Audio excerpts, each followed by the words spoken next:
Okay, welcome back for part 2 of Chapter 10's lecture video on muscles. In this video, we're going to discuss different types of muscle fibers. We're going to discuss what a motor unit is, but we're going to start with muscle metabolism. So in the last video, we covered excitation-contraction coupling and cross-bridge cycling. And we were able to see that there was a lot of ATP that was needed in order to contract our muscles. Now, there will be a lot of ATP found in our skeletal muscle fibers that will help with this cross-bridge cycling. However, it's very possible that our ATP stores are going to run out, and we have to have certain ways that we can make more ATP in order to sustain prolonged contraction. So we can see here that the ATP in our muscles is only enough to sustain contraction for a few seconds. And oftentimes we need to contract our muscles for much longer periods of time than that.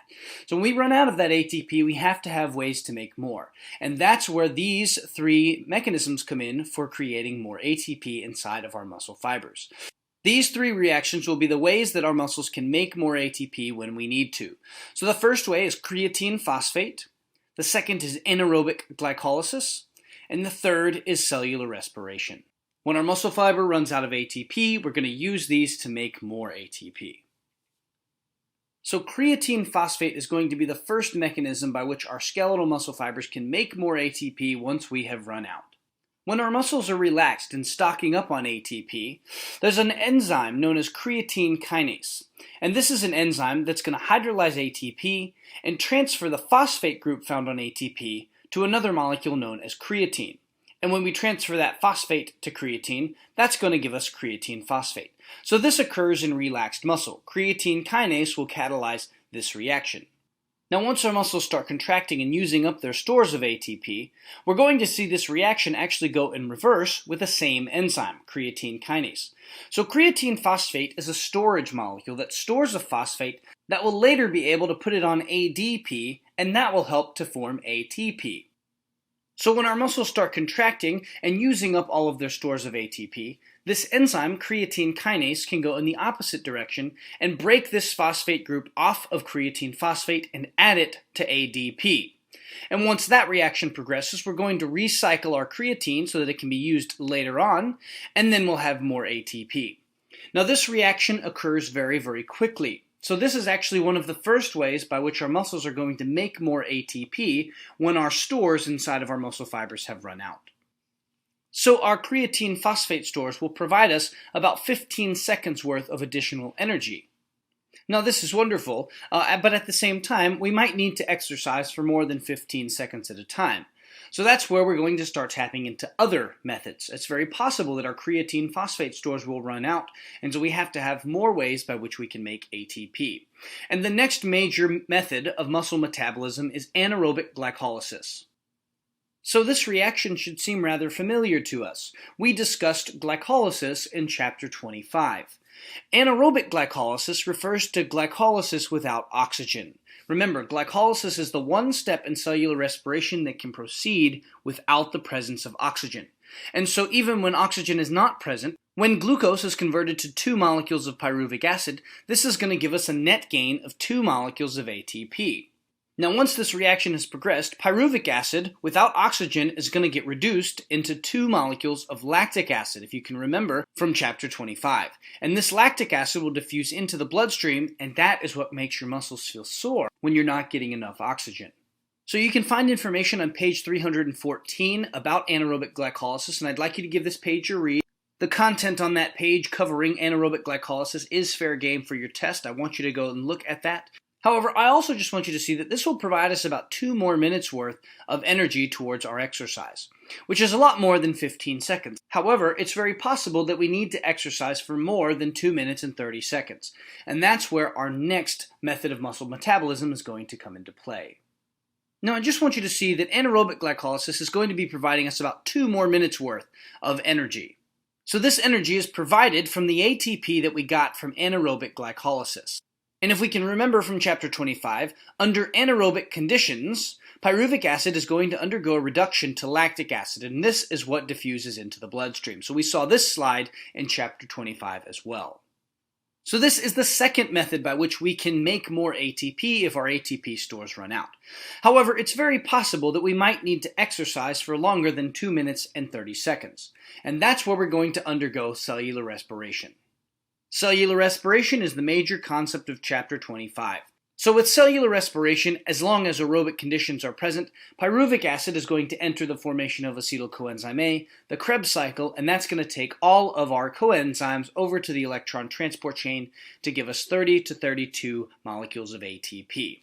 Now, cellular respiration is going to provide us the most amount of energy. Cellular respiration specifically will provide us minutes to hours worth of energy, so our marathon runners are really going to be tapped into this method of ATP generation.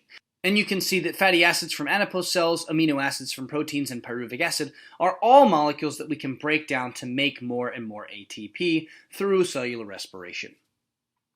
So two of these methods are methods that we've already discussed in previous chapters. Creatine phosphate is our only new concept regarding muscle metabolism. So these are our three methods by which our bodies are going to make more ATP when our ATP stores have run out. Now the next major topic we're going to cover is muscle fatigue. Muscle fatigue refers to the inability to maintain a force of contraction in our muscles after a prolonged period of contraction. And some of the reasons that muscle fatigue occurs are listed right here. So, if we have inadequate calcium release from the SR, if not enough calcium is being released from the sarcoplasmic reticulum, that's not going to have enough calcium in order to allow for calcium to bind to troponin and to allow for cross-bridge cycling. So if calcium is not present in high enough concentrations, this will be one reason why muscles fatigue. We also may have muscle fatigue due to the depletion of creatine phosphate, oxygen, and other nutrients. If we've run out of our creatine phosphate stores and we don't have oxygen present, that's going to cause our muscles to fatigue. Remember, in order to make more ATP, we're going to need to tap into our creatine phosphate stores, and in order for cellular respiration to occur at all, we must have oxygen present. So if we're not getting enough oxygen or our creatine phosphate stores are already been used up, this can cause muscle fatigue as well. We'll also see the building up of lactic acid and ADP as reasons that will cause muscle fatigue. But one other reason that we have that might cause muscle fatigue is actually going to be localized at the neuromuscular junction. If acetylcholine is not being released sufficiently, that is not going to allow for the depolarization of our muscle fiber. If acetylcholine is not present, that cannot bind to the ligand-gated sodium channels, allowing sodium to flow into our muscle cell. So not having enough acetylcholine is another reason that our bodies can undergo muscle fatigue. Now, during times of strenuous exercise, a lot of oxygen is used by the body. This is why our breathing rate goes up so that we can pull more oxygen in and undergo more cellular respiration. But after exercise, breathing rate typically is going to stay elevated for a short while. And the reason that our oxygen consumption remains high after exercise is so that we can pay back what's known as the oxygen debt. The oxygen debt is the added oxygen over and above the resting oxygen consumption that is taken into the body after exercise.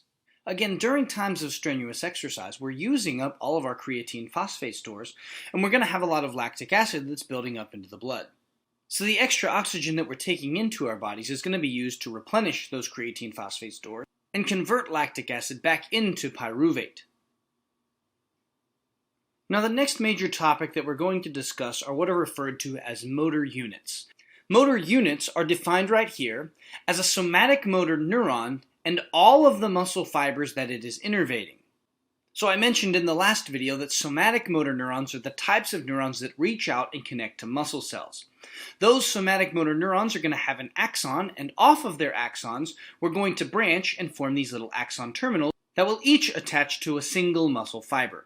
So there's only going to be one somatic motor neuron in any motor unit, but there can be a lot of different muscle fibers that can be found in there based on how many axon terminals are found on each of our somatic motor neurons.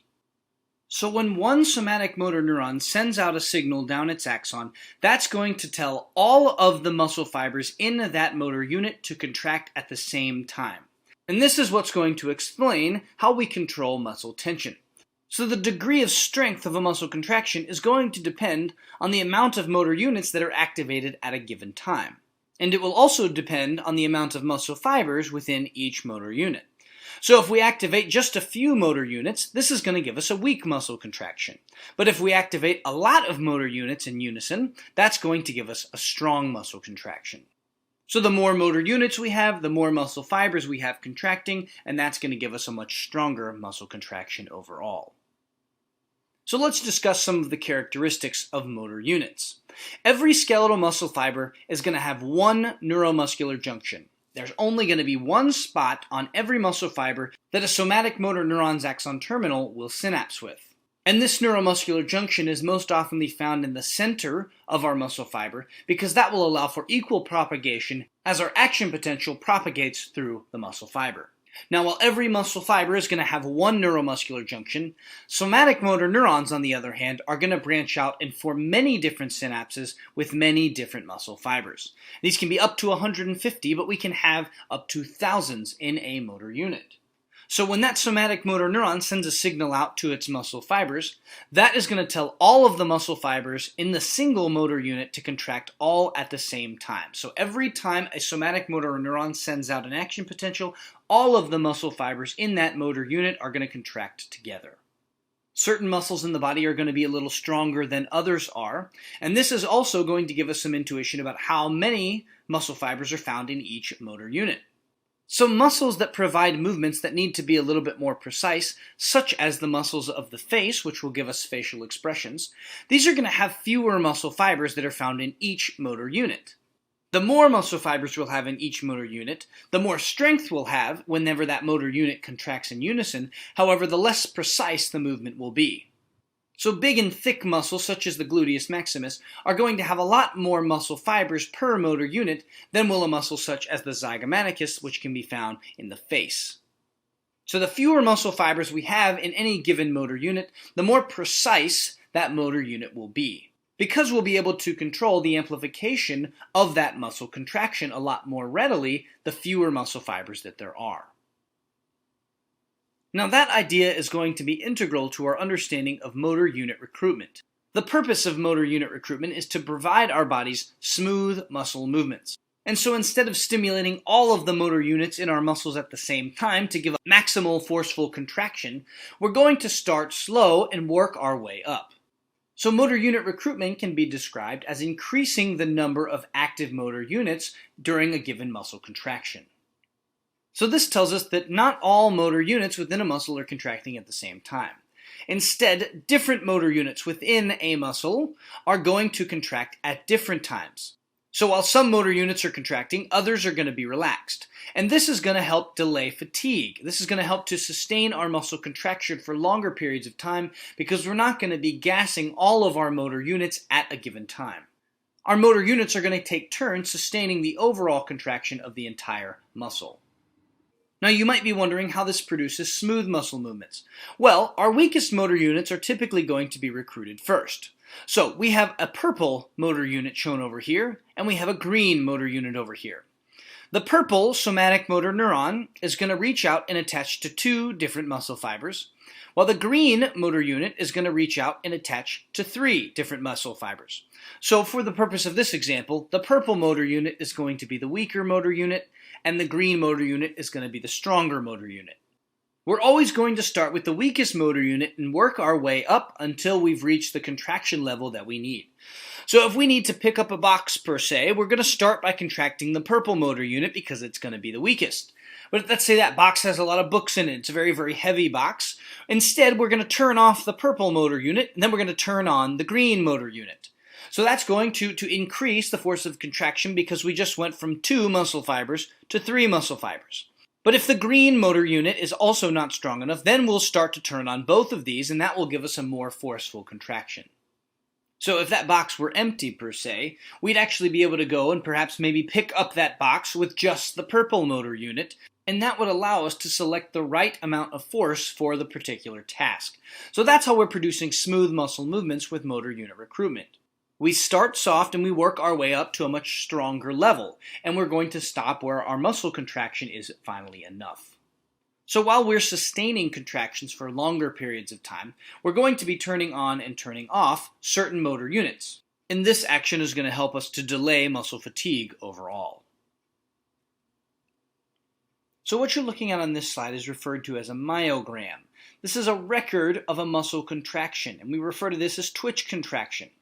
So twitch contractions can be referred to as the contraction of all muscle fibers in a motor unit in response to a single action potential coming from the somatic motor neuron. Most twitch contractions last between 20 and 200 milliseconds. Now a myogram puts two factors into play. We can see the force of contraction on the y-axis and the time in milliseconds on the x-axis. And the lines up here show us the different periods that take place through a muscle contraction. Now what's interesting about these different periods is we can actually determine what the muscle is doing at the time of a given period. So the latent period, which denotes the beginning of our muscle contraction, is denoting the time when the action potential is causing the calcium release from the sarcoplasmic reticulum. When calcium is being released from the SR, it's not quite yet bound to the troponin. However, when calcium does bind to troponin and we start to form those cross bridges, that's going to tell us and take us into the contraction period. So right here is where we know that calcium is binding to troponin during the contraction period. And during the relaxation period, we'll know that calcium is being brought back into the sarcoplasmic reticulum. Tropomyosin is going to be covering up those myosin binding sites, so therefore myosin will no longer be able to interact with actin. So based on the increase in the force of contraction, we're able to deduce that calcium is going to be binding troponin and we're going to actually get cross-bridge cycling during this contraction period. We know that during the latent period that calcium has not reached troponin quite yet. So each of these periods are different phases within every muscle contraction. Now we also do have the refractory period, which is not shown on this slide. The refractory period happens after the relaxation period when there's no excitability left to our muscles. And the refractory period is a characteristic of all muscle and nerve cells, and we're going to discuss this refractory period a lot more in Chapter 12. Now another factor that influences the strength of muscle contractions is the frequency by which those muscle cells are being stimulated. And this will take us into our concept of wave summation. Wave summation is when a second action potential triggers another muscle contraction before the first contraction has had a chance to finish. So our skeletal muscle has not relaxed before it's told to contract once more, and that's going to result in a stronger contraction overall. So you can see down here we've shown the action potentials that are being fired, and up here we have our myogram. So when one action potential is fired, that's going to cause muscle contraction. However, if we fire a second action potential before that first contraction has had a chance to end, that's going to increase the force of contraction. And we can show this with 4 action potentials or even more action potentials, as our force of tension is going to continually increase the more action potentials that we're firing. So the more contraction that we want to have in our muscles, the more action potentials we're going to fire in sequence. Now even when our muscles are relaxed, our skeletal muscles are still showing a little bit of muscle tension, and this is called muscle tone. When our skeletal muscle is resting, it's still going to be exhibiting some amount of muscle tension. Now muscle tone is set up by the involuntary activation of small motor units that can be found in our muscles. And these motor units are constantly alternating between which motor units are contracting. So again, this is involuntary. We don't get to decide to do this skeletal muscle contraction. So this is going to keep our muscles firm. So even when our muscles are at rest, our motor units are still going to be involuntarily contracting and alternating with each other, and that is what muscle tone refers to. Now we've talked a lot about the microscopic contractions that we see in our muscles. On this slide, we're going to finally introduce you to the different macroscopic contractions that we will see. So every muscle can produce a few different types of contractions. Those can be isotonic contractions, or they can be isometric contractions. Now the difference between an isotonic and an isometric contraction is comparing the generation of force of a muscle while comparing that to the muscle's length. So an isometric contraction is when our muscle fibers are contracting, but the overall muscle doesn't change in length at all. It doesn't increase, it doesn't decrease, it just stays the same with its overall length. Isotonic contractions are the generation of some type of tension. However, our muscle length is going to change in an isotonic contraction. So as long as we are producing some type of contraction and changing the length of our muscle, that will be isotonic. So a concentric muscle contraction is one muscle contraction that refers to the shortening of the length of the muscle during the contraction that has taken place. We'll see a concentric contraction down here. This individual is bringing a book up to his face. And so this is a concentric reaction, while an eccentric reaction is the opposite that refers to the lengthening of a muscle during the muscle contraction taking place. So concentric muscle contractions shorten the muscle's length, eccentric muscle contractions elongate the muscle's length. Now this is a bit of a stretch here, but the way that I always remembered a concentric reaction is that whenever this individual brings his hand up to his face, he's sort of making a C shape with his arm, which stands for concentric. And when this individual lengthens his arm, he's going to make the backbone of the E with his arm. So hopefully these little tricks help you to remember which of these is concentric and which of these is eccentric. But we also have the isometric contraction. The isometric contraction is what happens when we're contracting our muscles, but the muscle length does not change. So when we're holding the book out in front of our face, that's going to be an isometric contraction. Now we know that we have one somatic motor neuron for every motor unit and multiple muscle fibers. However, we can also have different types of muscle fibers, and that's what we're about to go into now. So there are three types of skeletal muscle fibers. There are the slow oxidative muscle fibers, the fast oxidative muscle fibers, and the fast glycolytic fibers. Now each of these different types of muscle fibers are going to specialize in different types of metabolic activity. Now all muscle fibers are going to have ways that they can create more ATP for our bodies, but the ways by which our muscle fibers do this are going to be different. So we'll start with the slow oxidative fibers. Based on their name, slow oxidative fibers will tell us that these types of muscle fibers generate ATP primarily by cellular respiration, which is why we call these oxidative fibers, because they must have oxygen to undergo cellular respiration. The ATPase, that is the myosin heads, are also going to hydrolyze ATP very, very slowly. So that gives us a much slower contraction, hence the name slow oxidative fibers. So these myosin heads hydrolyze slowly, and they're going to use cellular respiration in order to make ATP. Now these slow oxidative fibers are going to be our endurance type fibers. We will see slow oxidative fibers very well developed in marathon runners because these types of muscle fibers are resistant to muscle fatigue. It takes them a long time to fatigue, and they can prolong contraction for a very, very extended period. So these are going to be used for maintaining posture and different activities that are going to require some form of endurance. So if you do exercises that are low weight, high repetitions, those are going to be exercising our slow oxidative fibers. These will also have a lot of mitochondria because these are going to help sustain contraction for a long period of time. Aerobic respiration occurs mostly in the mitochondria, so we're going to have a lot of these mitochondria present in these slow oxidative fibers.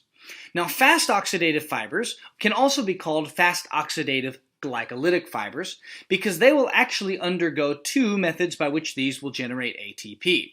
The first is through aerobic respiration, which is where they get their oxidative name, but these will also undergo anaerobic glycolysis very, very readily as well, and that's why we can also call them fast oxidative glycolytic fibers, which we just see named right here. Now these are fast fibers because the myosin head ATPase is going to hydrolyze ATP a lot faster than the slow oxidative fibers. So this gives us a faster muscle contraction. Now because we can make ATP through aerobic respiration and anaerobic glycolysis with these fast oxidative fibers, these are going to be great for exercises that involve sprinting. So soccer and tennis players are going to have very, very well developed fast oxidative glycolytic fibers. So with each of these types of fibers, I want you to be thinking about what type of physical activity is going to use each of these different types of fibers. So our last type of muscle fiber are the fast glycolytic fibers. These will use anaerobic glycolysis mostly in order to make ATP. These will also hydrolyze ATP quickly because they are fast fibers, so that myosin head is hydrolyzing ATP very, very quickly. However, these types of fibers fatigue quickly because these will not use as much ATP generated from cellular respiration. So these are going to be the types of fibers that we'll use in weightlifting. So of course, our bodybuilders are going to have very, very well developed fast glycolytic muscle fibers. Now the more we work out our muscle fibers, the larger they get. And this is because we're making new organelles, and that's going to enlarge our cells, and that's why muscles get bigger. This is known as hypertrophy, when our muscles get larger due to increased activity. So these fibers will very often hypertrophy, and these are the types of fibers that make muscle a lot bigger. So to finish up for skeletal muscle fibers, I want you guys to keep in mind what type of activities are going to include these types of muscle fibers. What types of fibers does a marathon runner use? These are going to use the slow oxidative muscle fibers that are going to be resistant to fatigue because their activity, running a marathon, is going to require a lot of ATP for a long period of time. Shot put is a very anaerobic exercise. So the muscle fibers that shot putters will rely on are going to be the fast glycolytic fibers. And soccer players and tennis players tend to be a nice mixture of the two. These fast oxidative glycolytic fibers will use both anaerobic glycolysis as well as cellular respiration in order to make ATP. So sprinting activities will often use the fast oxidative glycolytic fibers. Now we're just going to finish up chapter 10 by talking a little bit more about cardiac muscle and a little bit more about smooth muscle. So on this slide we can see cardiac muscle. And I mentioned at the beginning of the class what cardiac muscle is going to look like. Cardiac muscle fibers have this branched arrangement with a single nuclei per muscle fiber. We'll also see our striations, and we can very nicely see the intercalated discs shown here for cardiac muscle. Cardiac muscle looks very, very similar to skeletal muscle. So the intercalated discs are going to be the major structure we use to indicate the difference between these two types of tissue under the microscope. Now smooth muscle does not really look like skeletal or cardiac muscle. Smooth muscle is kind of unique. As I mentioned at the beginning of the part 1 video, smooth muscle has a plump center and 2 tapered ends, and is often described as cigar-shaped. Now the arrangement of smooth muscle is also going to be a little bit different than skeletal and cardiac muscle as well. We can have single unit smooth muscle tissue and multi-unit smooth muscle tissue. Single unit is where all of our muscle cells work together in one batch of muscle tissue cells, all working together and responding to the same nerve. And multi-unit smooth muscle tissue is where each individual smooth muscle cell gets its own innervation from its own axon terminal. So this would be the type that's a little bit more characteristic of skeletal muscle. So each of these different types are going to provide different functions for the body. This type, the single unit type of muscle tissue, is going to allow all of these smooth muscle cells to contract together. And this is going to be very useful to move contents through our digestive cavity. So we'll find this single unit smooth muscle tissue often found in our digestive organs. The multi-unit smooth muscle tissue will often be found in smooth muscles that stand alone, such as the erector pili muscle that can be found in the skin. This is the muscle that stands our hairs up and gives us goosebumps. So there are 2 arrangements to our muscle tissue. Now smooth muscle cells can actually shorten to a greater extent than skeletal and cardiac muscle cells can. I also mentioned at the beginning of this presentation that smooth muscle cells do not have striations, and they're involuntary. Now one thing we've learned since then is that the presence of myofibrils and sarcomeres is what gives us our striations. Now this doesn't mean that smooth muscle cells don't have myofibrils and sarcomeres. It just means that those myofibrils and sarcomeres are not arranged regularly. These are going to be oriented differently. You can see that some of these will point in this direction, while some of these will point in this direction.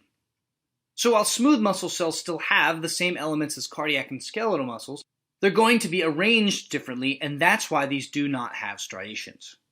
Smooth muscle contractions tend to be a lot less vigorous than our skeletal and cardiac muscle contractions, and this is going to make a lot of sense based on the action of smooth muscle. Our action of smooth muscle is not to produce vigorous, powerful movements.